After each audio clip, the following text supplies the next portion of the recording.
ঘড়িতে বাজে 5টা আর আমরা ঘুম থেকে সকালে উঠে পড়েছি।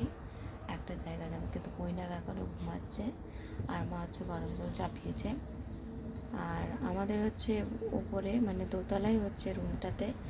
Hello friends, welcome to my channel Moushumi on the way. আশা করি তোমরা সবাই খুব ভালো আছো আর আমরাও খুব খুব খুব খুব ভালো আছি। তো এই যে দেখতেই পাচ্ছ, আমাদের হচ্ছে দোতলার বাথরুমে গিজার রয়েছে, কিন্তু মা কি করে মানে কি বলবো, সেই পুরনো অভ্যেস।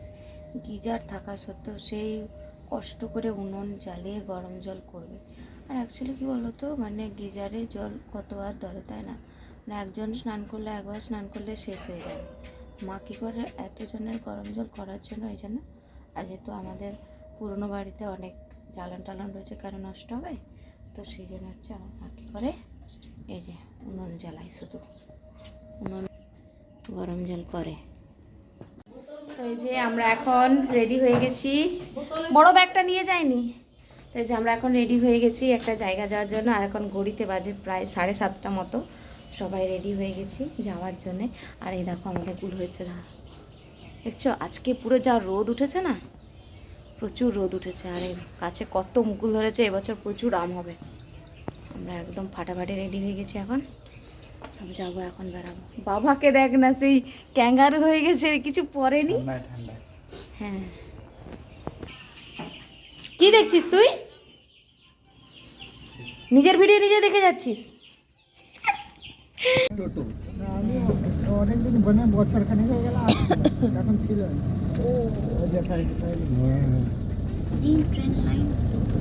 সবও তো ব্যবসা করতে হবে না, ব্যবসা করতে হবে তো। জানে তো মন্দিরে যারা আসছে তারা কিন্তু অনেক অনেক কিছু নিয়ে আসছে। ব্যাপারটা কি হচ্ছে, যাচ্ছি, থাক না, কি সুন্দর লাগছে মোরাম লাল মাটির হাটে। চল নাই দেখ, অনেক মজা লাগছে। হ্যাঁ, কোথায় এসছে দেখো। ও মা গো, নিচের দিকে তাকালেই কি ভয়। হ্যাঁ, ট্রেন লাইন কোন দিকে? ওই দিকে। Hinag gang ka dulu kana nyala kata. হ্যাঁ, ওনাকে তিন লেদা তো না, দেখো না কেমন লাগছে বেটা, দেখো। হ্যাঁ,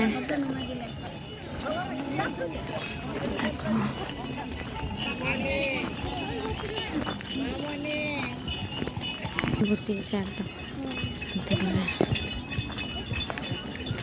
না না, যত সবজি মবজি কো আখরিঙে দেখো। হ্যাঁ, কত বাজার হাট।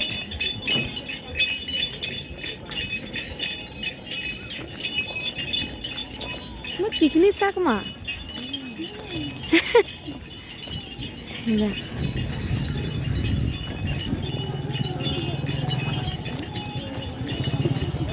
দোকান দেখ, কত মেলা দোকান বসেছে রে বেটা, দেখ কত দোকান বসছে। তো চলো এবার আমি তোমাদের বলি যে আমরা কোথায় এসেছি। আমরা এসেছি মাদপুরের মনসা মায়ের মন্দিরে।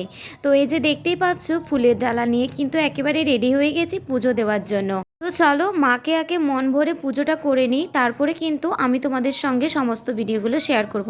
তো এই যে পুজো কিন্তু আমার কমপ্লিট হয়ে গেছে, তারপরে কিন্তু আমি পুরো ভিডিওগুলো শ্যুট করেছি, কারণ মাকে আগে ভালো করে পুজো করতে হবে, তাই না, মন দিয়ে। তোমরা কিন্তু অনেকেই জানো যে মা মনসা মায়ের মন্দির খুবই জাগ্রত। আর আমি আজকে কিছু কথা আমার নিজের ভিডিও দিয়ে একটা কথা বলছি।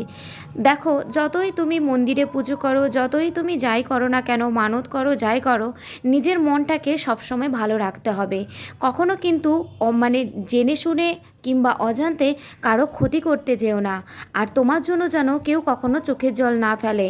আর এটা কিন্তু সবসময় মনে রাখতে হবে, জীব সেবাই বড় সেবা।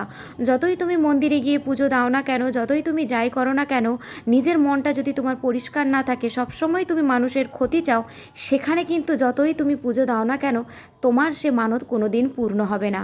আমাদের পরিবারের ক্ষতি যারা এখনো পর্যন্ত করতে চাইছে, করার ইচ্ছে প্রকাশ করছে, আমি তাদেরকে একটা কথাই আমি বলতে চাই যে নিজের পরিবারের দিকে একটু তাকাও। তোমার পরিবারের কোন অবস্থায় রয়েছে, তুমি ভালো আছো তো? তারপরে অন্যের ক্ষতি করতে যাও। আমি একটা ভালো শিক্ষা পেয়েছি যে যার কোনো দিন আমি উপকার করতে পারবো না তার কখনো আমি অপকার করব না।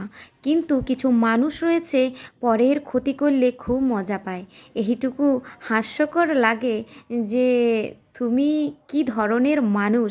তুমি তোমার নিজের পরিবার, নিজের ক্ষতি তোমার অলরেডি ভগবান করে রেখেছে, তুমি চাইছো অন্যের ক্ষতি করতে। দেখবে পরের ক্ষতি করতে করতে নিজের যে কবে ক্ষতি হয়ে গেছে, সবথেকে বড় জিনিস বৃদ্ধ বয়সে বুঝতে পারবে। এইটুকু মনে রাখবে, এইখানেই রয়েছে পাপ আর পুণ্য, এই জীবনেই রয়েছে। যেমন তুমি পাপ করবে তার ফল কিন্তু ভালোভাবেই ভোগ করতে হবে। এখানেই রয়েছে সমস্ত জিনিসটা। মানুষের একটা মাত্র জীবন, কিন্তু সেই জীবনে মানুষ এতটাই পরের ক্ষতি করতে ব্যস্ত থাকে না, নিজের যে কখন ক্ষতি হয়ে গেছে সেটা জানতেই পারে না। আমি তো মনে করব যারা পরের ক্ষতি সারাক্ষণ ভাবতে থাকে, পরের ক্ষতি করতে চায়, তারা মানুষের পর্যায়ে পড়ে না। মানুষ হলে কিন্তু মান আর হুঁশ থাকে তাদের। সুতরাং যাদের মান আর হুঁশ নেই তারা মানুষের পর্যায়ে নয়, তারা জানোয়ারের পর্যায়ে পড়ে। এইসব মানুষগুলো কখনো শিক্ষা পায় না, মৃত্যুর দিন পর্যন্ত ঘষ্টে ঘষ্টে শেষ হয়ে যাবে, তা সত্ত্বেও মানুষের ক্ষতি করতে ছাড়ে না। তো যাই হোক, মায়ের মন্দিরে এসে অনেক কিছুই চেয়েছি আর অনেক কিছুই আশা করি আগামী জীবনে দেখতে পাবো, আর সেইগুলো অপেক্ষা রইল। সবাই ভালো থেকো, আর কিছু না, শুধু এইটুকু আশা রাখি যে মানুষের ক্ষতি করতে চেও না, তোমার নিজের আরও বেশি বড় ক্ষতি হয়ে যাবে। তো অনেক কিন্তু আমি বকবক করে ফেললাম। এবার আমি কি করলাম সবটাই তো তোমাদের দেখালাম। আমাদের পুজো টুজো সব হয়ে গেছে। আমরা সন্তানেরা ছোটোবেলা থেকে অনেক ভুলভ্রান্তি, অনেক কোনো কিছুই করে থাকি। পথ প্রদর্শক হিসেবে ভগবান কিন্তু আমাদেরকে মা বাবাকে পাঠিয়েছে। তাদের কথা অনুযায়ী জীবনে কিন্তু চললে দেখবে কোনো দিন তুমি দুঃখী হবে না, বরং সুখী হবেই, তাই না? কিছু কিছু সন্তান কিন্তু সেটা বোঝে না যে জীবনে আমাদের একটাই জীবন, সেই জীবনের মধ্যে মা বাবার গুরুত্বটা কতটা। তো যাই হোক, অনেক বকবক করে ফেলেছি, এবার কিন্তু আমাদের বাড়ি ফেরার পালা। এবার আমাদের বাড়ি যেতে হবে। প্রচুর লোক।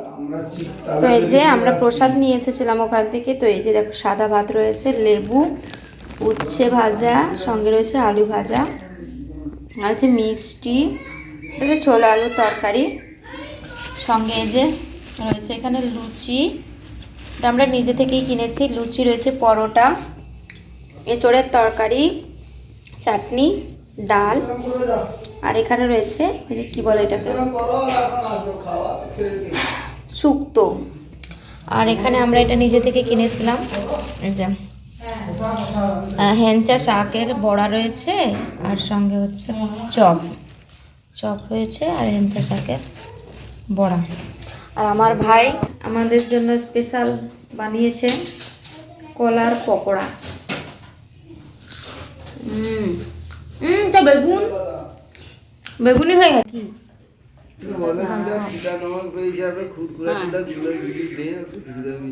ওসব খাওয়া চলছে আমাদের। হ্যাঁ, ঠান্ডা হয়েছে।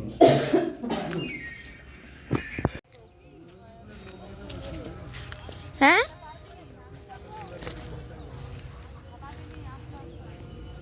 দাও দেখি, আমারও তো কম্পিউটার সার্টিফিকেট হয়ে গেল সরকারিভাবে।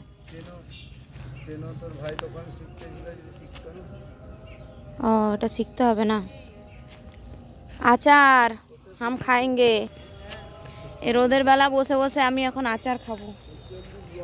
আমি এখন মাঠে বসবো, আর আমাকে করে দাও দেখি মা তৈরি ধনে পাতা। আমিও খাবো এই যে ধনে পাতার। তো আজকে তো হচ্ছে রবিবার, আর আজকে আমি গিয়েছিলাম কলেজে।